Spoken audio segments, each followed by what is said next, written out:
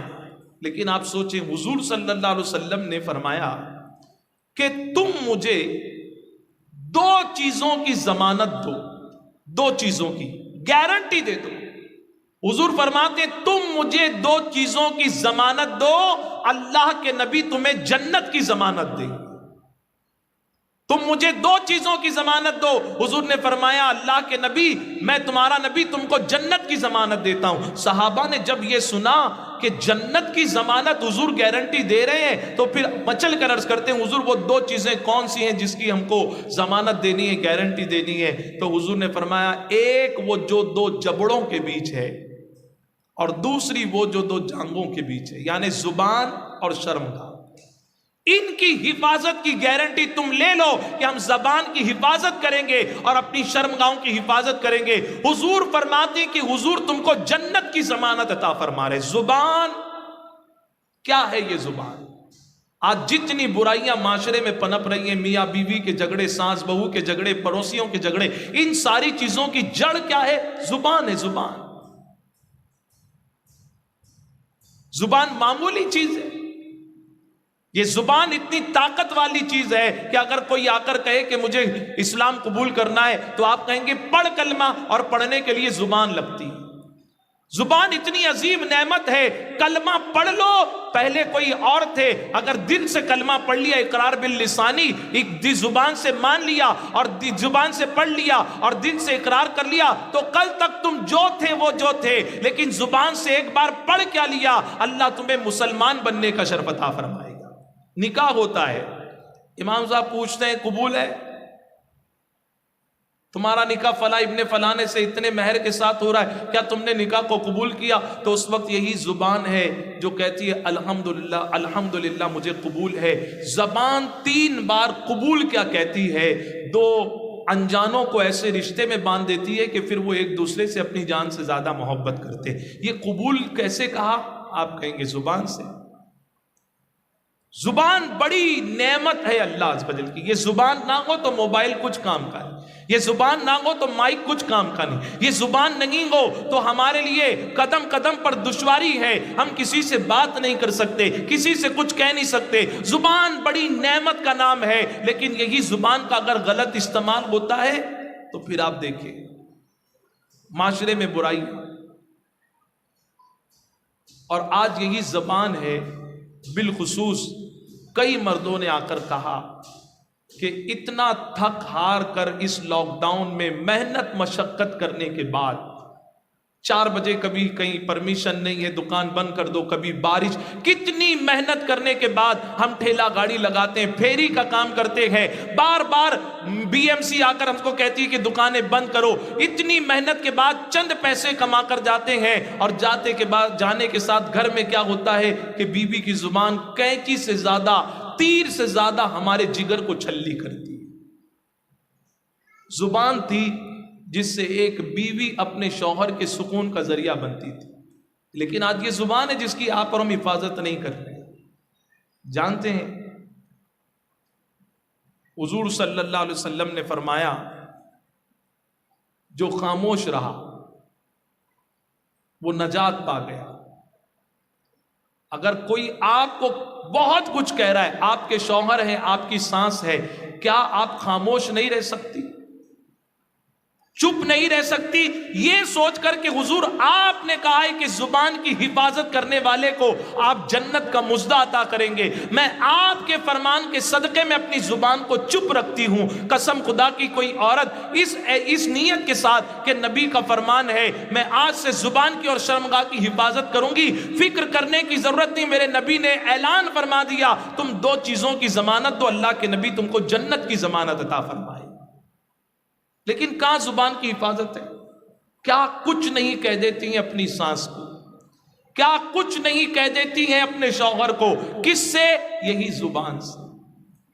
زبان کی حفاظت مسلمان کرتا ہوا نظر نہیں آتا، اسی زبان سے گالی گلوچ ہے، اسی زبان سے ابے تبے کہہ کر بات کرتے ہیں، اسی زبان سے غلط جملے نکالتے ہیں۔ اگر مسلمان زبان کا استعمال صحیح کر لے۔ ایک پیر صاحب کے پاس ایک بچی، شادی شدہ لڑکی، اپنے گھریلو معاملات سے پریشان ہو کر پہنچی اور کہا حضرت گھر میں کبھی ساس سے، کبھی شوہر سے، کبھی دیورانی جٹھانی سے آئے دن جھگڑے ہوتے رہتے ہیں، چلا پکار، پورا محلہ جمع ہو جاتا ہے، حضرت کچھ تعویذ وغیرہ ملے گی؟ تو پیر صاحب نے پوچھا جھگڑے کیوں ہوتے ہیں؟ کہا حضور کبھی اٹھنے میں دیر ہوتی ہے، سانس چلانا شروع کرتی ہے، تو پھر میں بھی کچھ کہہ دیتی ہوں، وہ کچھ کہتی، میں کچھ کہتی، بات بہت آگے بڑھ جاتی ہے۔ کبھی کھانا بنانے میں لیٹ ہوا، جیٹھانی کچھ کہہ دیتی ہے، پھر وہ کچھ کہتی، میں کچھ کہتی، بات اتنی آگے بڑھ جاتی ہے کہ بات لڑائی جھگڑے تک پہنچ جاتی ہے۔ پیر صاحب نے پورے میٹر کو سنا اور ایک تعویذ دی۔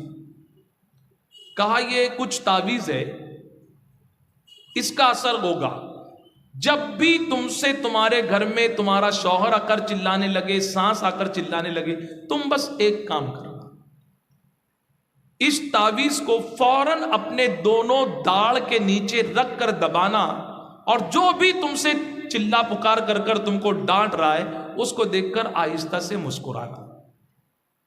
اس نے کہا کیا ہوگا؟ کہا پھر اس تعویذ کا کمال تو دیکھو۔ تو پیر صاحب نے 8-10 تعویذ دے دی۔ گئی وہ گھر پر، کسی بات کو لے کر اس کی سانس نے چلانا شروع کیا، یہ بھی کچھ بولنا چاہتی تھی، اس کو خیال آیا، پیر صاحب نے تعویذ دی، تعویذ پرس میں آہستہ سے تعویذ نکال کر اپنے دونوں داڑھوں کے نیچے، دانت کے نیچے رکھ کر دبا کر مسکرا کر اپنی سانس کو دیکھنے لگی۔ سانس کو بڑی حیرت ہوئی، میں اس کو ماٹی میلی کہہ رہی ہوں، کیا کیا کہہ رہی ہوں، اور یہ ہے کہ مسکرا کر دیکھ رہی ہے۔ سانس کو غصہ آیا، وہاں سے چلے گئی۔ شوہر غصے میں آیا، کام پر سے کچھ ہو چکا تھا، کام پر نقصان، آ کر پورا غصہ اپنی بیوی پر اتارا تھا۔ بیوی پلٹ کر کچھ کہنا چاہتی تھی، پھر یاد آیا پیر صاحب نے تعویذ دی ہے، تعویذ کو لے کر دونوں دانتوں کے نیچے رکھ کر شوہر کو بھی دیکھ کر مسکرانے لگی۔ شوہر کا پورا غصہ ٹھنڈا ہو گیا۔ جیٹھانی سے ہوا یہی، 1 ہفتہ نہیں گزرا تھا، 1 ہفتہ، تعویذ ختم بھی نہیں ہوئے تھے 8-10۔ سانس نے کہا اتنا تو اپنی بیٹی کو چلاتی ہوں تو وہ پلٹ کر جواب دے دیتی ہے، لیکن بہو ہے کہ پلٹ کر جواب نہیں دیتی، میں ڈانٹتی ہوں تو مسکراتی ہے۔ سانس نے لا کر کباڑ کی چابی دے دی، کہا بیٹی آج سے گھر کے سارے خرچے تو دیکھنا، پیسے کا حساب بھی تو رکھنا، تجھے جو بنانا ہے وہ بنانا۔ شوہر بھی دیکھتا ہے میں پورا غصہ اتارتا ہوں، لیکن اس سے اچھی بیوی کس کو ملے گی کہ غصہ میں کرتا ہوں اور مسکرا کر آ کر مجھے پانی کا گلاس پلا دیتی ہے۔ میرے سے اچھی بیوی اللہ کس کو دیا ہوگا؟ پورے گھر کے اندر رانی بن کر حکومت کرنے لگی۔ اس کو خیال آیا یہ سارا کمال تو پیر صاحب کی تعویذ کا ہے۔ تحفے لے کر، نذرانے لے کر پیر صاحب کے پاس پہنچی، کہا حضور 10 دن کے اندر اتنا پاورفل تعویذ کہ تجوری کی کباڑ کی چابی میرے پاس، گھر کی پوری ذمہ داری میرے پاس، اب تو میں رانی بن کر گھر پر راج کر رہی ہوں، یہ تحفہ قبول فرمائے۔ اس نے کہا حضرت آخر تعویذ میں آپ نے لکھا کیا تھا؟ کہا بیٹی میں نے تجھے کتنے تعویذ دیے تھے؟ کہا 10-12 دیے تھے۔ کہا کتنے استعمال کیے؟ کہا 8-10 استعمال کیے، 1-2 بچے ہوئے۔ کہا کھول کے دیکھ لے میں نے کیا لکھا ہوا ہے۔ جب اس نے کھول کے دیکھا کچھ بھی نہیں تھا لکھا ہوا۔ کہا حضرت اس میں کچھ نہیں۔ کہا دوسری دیکھ لے چٹھی تعویذ۔ اس نے دوسری کو کھولا تو دوسری بھی کھا لی۔ کہا حضرت اس میں تو کچھ بھی نہیں لکھا ہوا۔ کہا ہاں بیٹی کچھ نہیں لکھا میں۔ کہا پھر حضرت یہ کمال کیسے؟ کہا یہ سارا کمال ہمارے نبی کے فرمان کے صدقے میں ہوا ہے، کہ نبی کا فرمان ہے جو چپ رہا، جو خاموش رہا اس کو نجات مل گئی۔ ہوتا یہ تھا تیری سانس اگر غصے میں کچھ کہتی تو بھی پلٹ کر کہنا شروع کرتی، شوہر کچھ کہتا تو بھی کہنا شروع کر دیتی۔ میں نے پوری ردات تیری سنی، مجھے پلٹ آیا، یہاں سے زبان چلی تو یہاں سے بھی زبان چلی، اور پھر جھگڑے کے معاملات آگے بڑھتے تھے، کسی ایک کو چپ ہونا تھا، اسی لیے میں نے یہ نسخہ اپنایا کہ تو دانت کے نیچے دبائے گی تو تعویذ دبانا نہیں بلکہ تیری زبان کو روکنا مقصد تھا۔ تو چپ رہی، نبی کے فرمان کے صدقے میں اللہ نے پریشانی سے نجات دی، اور آج سارے گھر میں رانی بن کر تو راج کرتی ہوئی نظر آ رہی ہے۔ کس وجہ سے یہ مقام ملا؟ چپ رہنے سے، خاموش رہنے سے۔ ہر چیز کا پلٹ کر جواب دینا یہ ضروری بھی تو نہیں ہے، لیکن آج زبان کیسی کی جیسی چلتی۔ پڑوس میں دو عورتوں کا جھگڑا کیا ہوا، اتنی زبان، ایسی ایسی گندی گندی باتیں کہ ہمارے جیسا اگر کوئی انسان ہو تو پھر نظریں نیچی رکھ کر دور سے گزرنا پڑتا ہے۔ کہاں جا رہا ہے مسلمان؟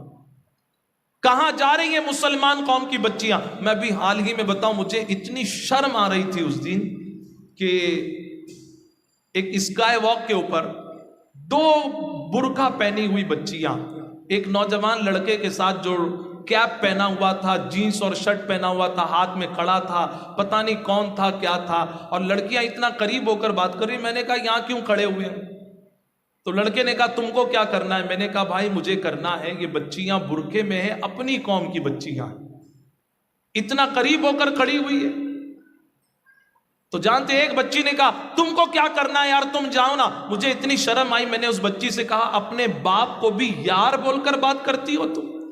سفید داڑھی والا سامنے کھڑا ہوا ہے، اس کے سامنے یہ جملہ۔ آپ سوچیں جب برقع پہنی ہوئی بچیاں اپنی زبان کا ایسے استعمال کریں گی تو پھر کہاں سے ان کو عزت ملنے والی ہے؟ ادب نہیں رہا معاشرے میں، زبان کا صحیح استعمال نہیں رہا، جبکہ قرآن نے کہا وَقُولُوا لِلنَّاسِ حُسْنًا، اور لوگوں سے اچھے انداز میں بات کیا کرو، اچھے انداز میں گفتگو کیا کرو۔ ہمارے نبی گفتگو فرماتے تھے تو ایسا لگتا تھا زبان سے پھول جھڑ رہے، لوگ دیوانے ہو جاتے تھے۔ پہلے کے مسلمانوں کا حال بھی یہی تھا کہ نبی کی سنت پر عمل کرتے ہوئے گفتگو کرتے تھے تو لوگ ان کے دیوانے ہو جاتے تھے۔ آج ہماری زبان کا عالم کیا ہے؟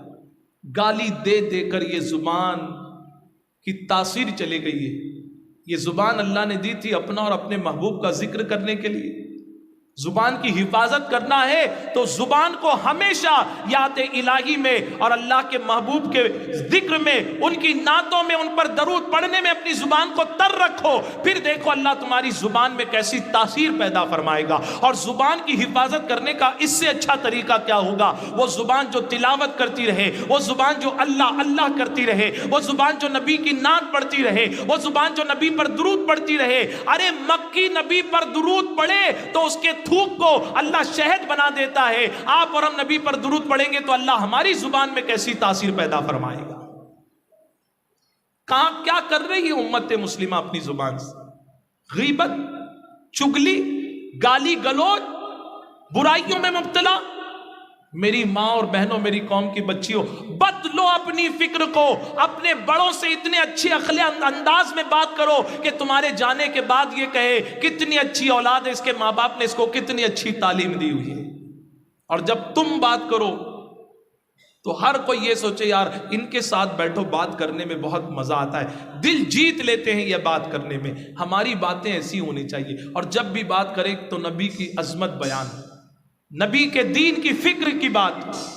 جب اس طریقے سے ہم اپنی زبان کا استعمال کریں گے تو ہماری زبان کی حفاظت ہوگی، اور جب زبان کی حفاظت ہوگی ہم تخیلات میں، تصورات میں سنہری جالیوں کے سامنے کھڑے ہو۔ آج دیکھیں دنیا کے اندر کروڑ پتی، ارب پتی، لکھ پتی لوگ بھی مدینہ منورہ کی حاضری کے لیے نہیں جا سکتے، حرم شریف نہیں جا سکتے۔ 9 کنٹریوں پر اس وقت سعودی حکومت نے پابندی لگا دی کہ ڈائریکٹ فلائٹ سے نہیں آ سکتے، وایا ہو کر 14 دن کا کوارنٹائن گزارنا پڑے گا۔ اس کے بعد بھی ویکسینیشن ہے، کئی منزلوں سے گزرنے کے بعد تم سنہری جالیوں پر کے پاس پہنچو گے، خانہ کعبہ کے پاس پہنچو گے۔ لیکن تصور اور تخیلات میں تو ہم جب چاہیں جب نبی کے روضے پر پہنچ جائے نا۔ آج سنی دعوت اسلامی کے اس S D I help centre کے ذریعے ہونے والے سنی اجتماع میں تصور کریں سنہری جالیوں کے سامنے گنبد خضرا کے سائے میں موجود ہے، اور حضور کی بارگاہ میں ادب سے ہاتھ باندھ کر یہ نیت کریں یا رسول اللہ ہم وعدہ کرتے ہیں آج سے اپنی زبان کی، اپنی شرمگاہوں کی حفاظت کریں گے، اور یا رسول اللہ آپ کا فرمان حق ہے کہ جو اس کی حفاظت کرے گا آپ اس کو جنت کا مزہ عطا فرمائیں گے۔ بریلی کے قلندر کے خانوادے کے چشم و چراغ حضور تاج الشریعہ فرماتے ہیں جہاں بانی عطا کر دے بھری جنت ہبا کر دے، نبی مختار کل ہے جس کو جو چاہے عطا کر دے۔ اگر جنت کا مسافر بننا ہے تو سب سے پہلا کام کیا ہے؟ زبان کی حفاظت کرنا، زبان کی حفاظت۔ ایک بزرگ فرماتے ہیں کہ حضور کا تو فرمان ہے کہ تمہارے جسم میں ایک گوشت کا ٹکڑا ہے، یہ سنور گیا تو پورا وجود سنور گیا۔ اللہ تمہارے دلوں کو سنورتا ہوا دیکھنا چاہتا ہے۔ پھر دوسرے مقام پر حضور نے زبان کا ذکر کیوں کیا؟ وہ کہتے ہیں میں سوچ میں ڈوب گیا کہ حضور کا فرمان تو کبھی غلط نہیں ہو سکتا۔ قسم خدا کی مسلمانوں، آج ہم چاہتے ہیں گھر جنت کا باغ بنے، ہمیں کسی دنیا والے کی بات کو نہیں ماننا، نبی کے نسخوں کو اپناؤ، نبی کی تعلیم کو اپناؤ، نبی کے فرمان کو عمل کرو۔ دنیا میں ہزاروں وائرس، کورونا وائرس جیسے آ جائیں گے، تمہارا کچھ نہیں ہوگا، اللہ تمہارے گھر کو جنت کے باغ میں تبدیل فرمائے گا۔ ضرورت اس بات کی ہے نبی کی تعلیمات پر عمل کریں، نبی کی تعلیمات پر۔ لیکن ہمارا عمل کہاں ہے؟ حضور نے کہہ دیا، اس کو دل سے مان لو کہ زبان کی آج سے ایسی حفاظت ہوگی۔ دئیسر امبا واڑی میں رہنے والی ہر مسلم عورت، ہر مسلمان کی بچی اتنے اچھے انداز میں گفتگو کرے، اور جانتے ہو ایک بات بتاؤں میں، کتنا ہی اچھا کپڑا کیوں نہ پہن لو، کتنے ہی اچھے اپنے آپ کو سزار سوار کیوں نہ لو شنگار سے، لیکن اگر زبان صحیح نہیں ہے نا تو کوئی عزت نہیں کرنے والا۔ غالباً مولا علی کا قول ہے، انسان کا پورا وجود، پوری باڈی سر سے لے کر پاؤں تک ایک دکان ہے، دکان، اور زبان اس دکان کا تالا ہے۔ جب تالا کھلتا ہے، دروازہ کھلتا ہے، تو پتا چلتا ہے کہ دکان کس کی۔ ایک دکان کا شٹر بند ہے، اوپر سے بہت چکا چوند، بہت اچھا کلر ولر، سائن بورڈ بہت اچھا، آپ کھڑے رہ کر سوچ رہے ہوں گے کہ یار پتہ نہیں شو روم ہے، سونار کی دکان ہے، آخر یہ ہے کیا؟ اچانک ایک آدمی آتا ہے اور شٹر اٹھاتا ہے۔ جب شٹر اٹھتا ہے تو آپ کو پتا چلتا ہے میں سونار کی دکان سمجھ رہا تھا، یہ تو بھنگار کی دکان ہے۔ یہی آج حال ہو گیا ہے، برقعے میں ہے، اچھے دوپٹے میں ہے، ٹوپی داڑھی میں، امامہ شریف میں ہے، سر سے لے کر پاؤں تک دیندار نظر آ رہا ہے، لیکن ابے تبے سے ماں بہن کی گندی گالیاں، غیبت چگلی کرتے جیسی زبان کھلتی ہے، پتا چلتا ہے ہمیں تو دروازہ چمکتا ہوا نظر آیا، لیکن یہ سونار کی نہیں، بھنگار کی دکان۔ اپنی زبان کی حفاظت کرو، چھوٹوں کو عزت دو، چھوٹا بچہ بھی بات کرے تو اس سے آپ جناب سے بات کرو، اور اپنے ماں باپ سے، ان سے زیادہ عزت کا حقدار کون ہے بھائی؟ اعلیٰ حضرت نے تو لکھا ہے اپنی امی ابا سے بھی بات کرنا ہے تو ڈائریکٹ بات مت کرو، پہلے یہ کہو امی اجازت ہو تو میں کچھ کہنا چاہتا ہوں۔ مسلک کے اعلیٰ حضرت اس کو کہتے ہیں کہ جس نے ماں باپ سے بھی بات کرنے کی اجازت کی تعلیم دی۔ اگر بچیاں سن رہی ہیں، چھوٹی بچیاں ہیں، شادی شدہ بہنیں ہیں، خدا کا اور نبی کا واسطہ دیتا ہوں، اپنی زبان کی حفاظت کرو، اتنی اچھی زبان بنا لو کہ تمہاری زبان سے جملہ سنے تو کسی کے بے قرار دل کو قرار مل جائے، کوئی بیمار ہو اس کو اپنے اچھے جملوں سے تسلی دیا کرو، تمہاری زبان کے جملے سننے کے لیے لوگ ترسا کریں۔ سنی دعوت اسلامی کے اس ہفتہ واری اجتماع کا یہی مقصد۔ اور دوسری چیز حضور نے کیا فرمائی، کس کی حفاظت کرنا ہے؟ دیکھیے کچھ ایسی باتیں ہوتی ہیں کہ سوچتے ہیں کہ یہ کیا کہہ رہے ہیں، لیکن دیکھیے ہمیں جس سے شرم محسوس کرنا چاہیے، گناہ سے، اسی لیے کچھ باتیں پردے میں ہوتی ہیں۔ اپنی عزت کو داغدار ہونے سے بچاؤ۔ آج مسلم معاشرے کا، مسلم عورتوں کا حال یہ ہے کہ ہم جوان بچیوں کی بات کیا کریں کہ ان کے افیئر ہو رہے ہیں، یہاں تو شادی شدہ عورتیں 2-2 3-3 بچوں کی مائیں افیئر کر رہی ہیں۔ کیا جواب دیں گے ہم اللہ کے رسول کی بارگاہ میں؟ حضور نے فرمایا تھا ایک جو 2 جبڑوں کے بیچ ہے زبان، اور دوسری جو 2 پیروں کے درمیان ہے جس کو شرمگاہ کہتے ہیں، اس کی حفاظت کرنی ہے۔ اور کسی سے بھی افیئر، کسی سے بھی افیئر، قرآن کہتا وَلَا تَقْرَبُوا الزِّنَا إِنَّهُ كَانَ فَاحِشًا وَسَاءَ سَبِيلًا، زنا کے قریب بھی مت جاؤ، یہ بہت برا کام ہے، یہ بہت برا راستہ ہے۔ آج شادی شدہ عورتیں اس میں ملوث ہو رہی، جانتے ہو دراصل ہم نے جو ہے نا اسلام کو سمجھا ہی نہیں ہے۔ یہ ویلنٹائن ڈے، یہ ریبن ڈے، یہ روز ڈے، یہ ڈے، یہ وہ ڈے، ارے قیامت کا ڈے آنے والا ہے، اس دن جب تمہاری پکڑ ہوگی کون ہے جو تم کو بچا سکے گا؟ وہاں بچانے والے محشر کے دولہ شافی یوم النشور تو جو ہے وہ تو ہمارے نبی کی ذات مبارکہ ہے نا۔ انہوں نے وہاں پر بچنے کا طریقہ بتایا، ضمانت دے دی۔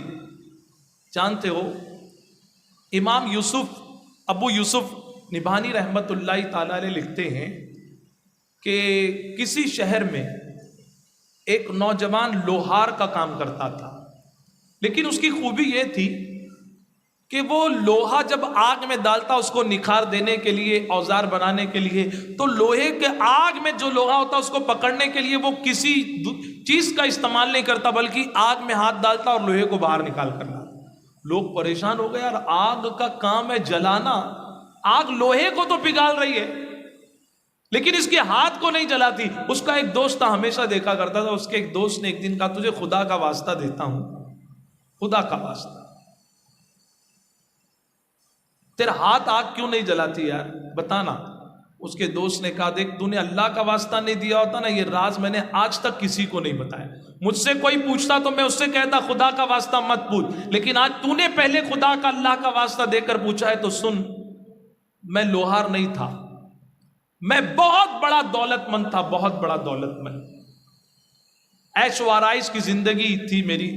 ایک دن گرمی کا موسم تھا، میں اپنے گھر کی چھت پر پہنچا، ٹھنڈی ٹھنڈی ہوائیں تھی، 14ویں کا چاند تھا، میں چاند کو دیکھ رہا تھا، اچانک ٹھنڈی ہوا میں میری نظر پھری تو سامنے والے گھر کی چھت پر میں نے دیکھا ایک خوبصورت حسین و جمیل لڑکی کھڑی ہوئی ہے، سفید لباس میں تھی، ایک چاند تو کالے بادلوں میں آسمان پر تھا اور ایک چاند میرے گھر کے سامنے چمک رہا تھا، میں اس پر ایک طرفہ فدا ہو گیا، میں نے اس کو اپنا دل دے دیا۔ اب میں تلاش میں تھا کسی طرح یہ میرے قابو میں آ جائے، اس کا رشتہ ہو چکا تھا، اب میں پریشان تھا اپنے دل کی نفسانی خواہشات کیسے پوری کروں، میں نے سارے جتن لگا لیے لیکن اس لڑکی نے کبھی پلٹ کر میری طرف نہیں دیکھا، اور وقت آیا تو اس کا رشتہ ہو چکا تھا، اس کی شادی ہو گئی اور وہ اپنے سسرال چلے گئی۔ کئی سال کے بعد قحط سالی پڑ گئی، جیسے آج کوکن کے اندر فلڈ آیا ہے، فلڈ آیا ہے، ایک تو کرونا کی مار، دوسرا فلڈ، مسلمان سدھر رہا کہاں ہے؟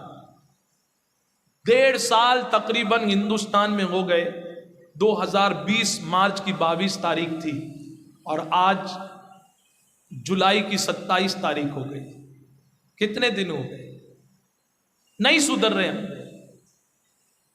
نہ نماز کی پابندی، نہ پردوں کی پابندی، نہ حیا ہے مسلمانوں میں، بے حیائی کا معاملہ گرم ہے، گرم، ہر طرف بے حیائی بے حیائی۔ قرآن نے مسلمان مردوں سے کہا تم بھی نظریں نیچی رکھو اور عورتوں سے کہا تم بھی نظریں نیچی رکھو، اپنے جسم کی حفاظت کرو۔ جب قرآن پر عمل نہیں ہوگا نا، قرآن پر اعلانیہ طور پر جب گناہ ہوں گے۔ اس شادی کی بات میں ایک بتاؤں، اس شادی میں جو خرافات، آج شادی نکاح کو کہتے ہیں نا، شادی کہتے ہیں شاد، خوشی سے بنا، کس بات کی خوشی؟ 2 رشتہ داروں کے اندر، دلہا اور دلہن میں، 2 خاندانوں کے 2 بچوں میں نکاح ہو رہا ہے، اس بات کی خوشی منائی جا رہی ہے۔ لیکن نکاح نبی کی سنت ہے، اور سنت پر عمل کرتے وقت کیا ہونا چاہیے؟ شروع سے اینڈ تک سنت، سنت سنت سنت سنت ہو، لیکن بس وہ نکاح سنت ہے، باقی تو سب غیر سنت ہے نا۔ وہاں پر مجھے اتنی حیا آئی، ہماری آبادی کے ایک بہت بڑے، سب سے پرانے اس وقت کے ایک جامع مسجد کے امام نکاح پڑھانے کے لیے آئے ہوئے ہیں، اور میں تو شرم سے سوچ رہا تھا کہ میں بھاگ جاؤں اس نکاح سے بغیر کھانا کھائے ہوئے، کروں تو کیا کروں، سید زادے ناراض نہیں کر سکتا۔ میں نے دیکھا، اب دیکھنے سے مراد نظر چلے گی، گھر سے نکلتی ہماری مائیں بہنیں برقع پہن کر، بہت اچھی بات ہے، اگر شادی کے ہال میں بھی آپ کو برقع اتارنا ہے تو میری ماں اتنا تو خیال رکھو کہ برقع اتارتے وقت میرے بالوں کو کوئی نہ دیکھ سکے، میرے جسم کو کوئی نہ دیکھ سکے۔ میں نے اپنے ایک دوست سے کہا کہ یار معاشرہ کہاں جا رہا ہے، اتنے جید عالم دین بیٹھے ہوئے ہیں لیکن قوم کی عورتوں کی حیا مر چکی ہے، آج حیا اتنی مر چکی ہے مسلمانوں کی، اور یہی وجہ ہے کہ مہنگائی نہیں بڑھ گئی ہے، بے حیائی بڑھ گئی ہے، جس کی وجہ سے مہنگائی کم نہیں ہو رہی۔ جانتے اس شخص نے کہا قحط سالی پڑی نا، قحط سالی، تو لوگ دانے دانے کے لیے پریشان ہو گئے۔ میں تو بہت بڑا پیسے والا تھا تو میں نے سوچا یار چلو کچھ اناج بانٹ دوں، جب میں اناج بانٹنے لگا تو لائن لگی ہوئی تھی، میری نظر پڑی کہ لائن کے درمیان وہی عورت جس پر میں ایک طرفہ فدا ہو چکا تھا، جس کے حسن پر، وہ بھی کھڑی۔ میں نے اپنے خادم کو بھیجا اور کہا اس عورت کو بلا کے لا، اور اس عورت سے کہا جو چاہیے تجھے ملے گا، جتنا چاہیے ملے گا، لیکن ایک بار تو میرے دل کی خواہش کو پورا کر دے۔ اس عورت نے کہا بچے گھر میں بھوک سے بلک رہے ہیں، قحط سالی کی وجہ سے میرے شوہر کا انتقال ہو گیا ہے، لیکن شخص سن لے، بھوک سے مرنا تو گوارا ہے لیکن اپنی عزت کو داغدار کرنا گوارا نہیں، اپنی عزت کو داغدار کرنا گوارا نہیں۔ وہ عورت گھر پر چلے گئی، بچے ماں کے دامن کو پکڑ کر رونے لگے، امی ہمارے پیٹ کے اندر مروڑے اٹھ رہی ہیں، ہم بھوک کی وجہ سے کہیں مر نہ جائیں، امی کھانے کا انتظام کرو، امی کھانے کا انتظام کرو۔ ماں کو بچوں کے آنسوؤں کو دیکھا نہ گیا، ماں رات کے اندھیرے میں نکلتی ہے، اس پیسے والے کے گھر پر دستک دیتی ہے اور گھر کے اندر اس پیسے والے سے جا کر کہتی ہے خدا کا واسطہ دیتی ہوں میرے بچے کہیں بھوک سے مر نہ جائے، چند روٹی کے اناج کے ٹکڑے دے دے، میں تجھے دعاؤں سے نوازوں گی۔ اللہ اکبر۔ لیکن اس شخص نے کیا کہا، مجھے تیری دعاؤں کی کوئی ضرورت نہیں، اللہ نے سب کچھ دیا، بس تجھے اناج چاہیے تو ایک مرتبہ میرا کہنا مان لے۔ ماں تھی، کہا ٹھیک ہے جو کرنا ہے اپنی خواہشات کو پورا کر۔ اس شخص نے گھر کے کھڑکی دروازے بند کر لیے، ابھی اس عورت کو ٹچ کرنا چاہتا تھا، جیسی اس نے ٹچ کیا تو دیکھا اس عورت کا بدن آگ کی طرح تپا ہوا ہے اور کانپ رہی ہے وہ عورت۔ اس مرد نے کہا ارے نادان، سارے گھر کے دروازے کھڑکی سب بند کر دیا ہوں، پھر کیوں اتنا گھبراتی ہے، پھر کیوں اتنا کانپ رہی ہے؟ اس عورت نے کہا تو دنیا کے ہر دروازے بند کر لے، میں یہ سوچ کر کانپ رہی اللہ ساری زندگی اپنے دامن کو، اپنی شرمگاہ کو پاک رکھا ہے، اے اللہ آج اس عزت پر داغ لگنے والا ہے، اے اللہ مجھے معاف کر دینا۔ جب اس نوجوان نے سنا اس کی آنکھوں میں آنسو آ گئے، ارے جس کے پیٹ میں اناج کا ایک دانہ نہیں ہے وہ خدا سے اتنا ڈر رہی ہے تو مجھے تو اللہ نے سب کچھ دیا ہے، مجھے خدا سے کتنا ڈرنا چاہیے۔ اس نے دروازے کھول دیے، بہن تم چلے جاؤ۔ وہ چلے گئی گھر پہ، یہ روتا رہا، اس کو خیال آیا جس مقصد کے لیے وہ آئی تھی اپنے بچوں کے لیے اناج مانگنے کے لیے، وہ تو میں نے دیا نہیں، خود اناج بھر کر اپنے پیٹھ پر اٹھا کر رات کے اندھیرے میں دوڑتا ہوا اس خاتون کے گھر پر پہنچا، دروازے پر دستک دی۔ خاتون نے دروازہ کھولا، کہا کون؟ اس نے کہا میں وہی ہوں ابھی جس کے گھر سے تم آ رہی، اناج لے کر پہنچا تھا، کہا لے لو یہ اناج۔ اس خاتون نے کہا نوجوان سن لے، اگر تیری نیت میں ذرہ برابر بھی کھوٹ ہے تو یہ اناج لے کر لوٹ جا، بچوں کے ساتھ بھوکا مرنا گوارا ہے لیکن عزت کو داغدار کرنا یہ مجھے گوارا نہیں، میں مر جاؤں گی لیکن اپنی عزت پر آنچ نہیں آنے دوں گی، میرے بچے بھوک سے مر جائیں، مرتے ہیں مر جائیں لیکن میں عزت پر آنچ نہیں آنے دوں گی۔ اس نوجوان نے آنکھوں میں آنسو کے ساتھ کہا بہن پہلے نیت میں کھوٹ تھا لیکن آج بہن کا درجہ دے کر تجھے یہ خدمت کے طور پر تحفہ اناج کی شکل میں دینے آیا ہوں، اس کو قبول کر لے۔ اس نے کہا واقعی تیری نیت یہ، تو مجھے بہن سمجھتا اور میرے بچوں کی بھوک مٹانے آیا؟ اس نے کہا ہاں۔ اس نے کہا پھر رک دروازے پر، اندر گئی، مصلی بچھائی، 2 رکعت نفل نماز پڑھی اور نماز پڑھ کر سجدے میں سر کو رکھ کر دعا کی اللہ اس نے میرے بچوں کے پیٹ میں لگی ہوئی آگ کو بجھانے کا انتظام کیا ہے، میں دعا کرتی ہوں تو اس پر جہنم کی آگ کو بجھا دینا۔ اللہ اکبر۔ وہ نوجوان کہتا ہے اس عورت کے جملے سن کر میرے دل کی دنیا بدل گئی، سارا مال خدا کی راہ میں لٹا دیا اور میں لوہار کا کام کرنے لگا۔ ایک دن اچانک میرا ہاتھ آگ میں گیا، میں نے سوچا آگ نے اس کو جلایا کیوں نہیں، پھر میں نے ہاتھ ڈالا، پھر میں آگ نے جلایا نہیں، اور اس کے بعد میں نے دیکھ لیا اس عورت کی دعا میں اللہ نے ایسی تاثیر رکھی تھی کہ جس پر دنیا جہنم کی آگ کو اللہ نے حرام کیا ہے، اللہ نے دنیا میں بتا دیا کہ جس پر جہنم کی آگ حرام ہوتی ہے اللہ اس پر دنیا کی بھی آگ کو حرام فرما دیتا ہے۔ پہلے کی عورتیں ایسی ہوا کرتی تھی کہ بھوک سے بلک بلک کر وہ اور ان کے بچے مر جائیں گے ان کو پسند تھا، لیکن اپنی عزت کو داغدار کرانا پسند نہیں تھا۔ اور آج کیا ہے، پیٹ بھرا ہوا ہے نا ہمارا، پیٹ بھرا ہوا ہے ہمارا، اسی لیے ہمیں پردے کی کوئی قدر نہیں۔ میرے پیارے آقا صلی اللہ تعالیٰ علیہ وسلم کے پیارے دیوانوں، وقت کافی تیزی سے آگے بڑھ گیا اور میں اپنی گفتگو کو یہیں ختم کرتا ہوں، لیکن ایک چیز یاد رکھیں، آج کے اجتماع سے یہ تہیہ، یہ نیت کر کے اٹھیں، آج کے بعد ہم اپنی زبان کی پہلے حفاظت کرتے تھے، اب اور زیادہ اپنی زبان کی حفاظت کریں گے۔ زبان سے کوئی غلط جملہ نہیں، اچھی باتیں، اچھے جملے جو کسی کی تسکین کا ذریعہ بنے۔